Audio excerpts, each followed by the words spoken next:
Top quality और consistent performance के लिए सिर्फ सिल्वर पंप्स। टॉप क्वालिटी और कंसिस्टेंट परफॉर्मेंस के लिए सिर्फ सिल्वर पंप्स, नाम याद रखना। काय सांगाल, पोलिसांनी पिटा अंतर्गत कारवाई केलेली आहे, त्यामध्ये बांगलादेशी तरुणी असल्याचं सांगण्यात येतं, नक्की काय घटना आहे, काय तपास?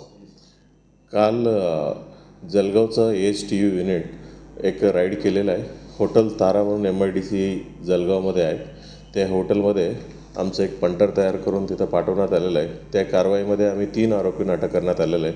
3 आरोपींचं नाव आहे योगेश देवरे, राज तायडे, मंगेश सोमवंशी, असं 3 आरोपी आहे. आणि या कारवाईमध्ये 3 विक्टिम्सला आम्ही रेस्क्यू करण्यात आलेलं आहे. त्याच्या 3 विक्टिम्सपैकी 2 बांगलादेशी म्हणून निष्पन्न होत आहेत आणि एक महिला, अजून एक महिला आहे. हे 2 त्या महिलांचं पण काही नेमका कुठला आहे याचं व्हेरीफाय करणं चालू आहे. आणि हे दोन्ही बांगलादेशी निष्पन्न झालं, त्यांच्या पासपोर्ट ॲक्ट अनुसार आम्ही कारवाई करणं चालू आहे. सगळे बांगलादेशी असल्याचं नेमकं त्यांच्याकडे काही कागदपत्र मिळाली नाही, ते स्वतःहून कबुली देण्यात आलेलं आहे.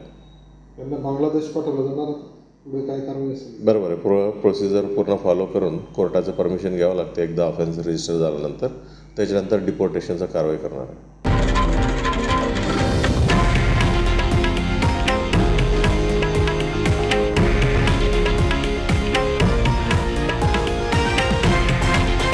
हे आहे देशातील नंबर 1 न्यूज नेटवर्क आणि आपण पाहत आहात TV9 मराठी, एकमेव.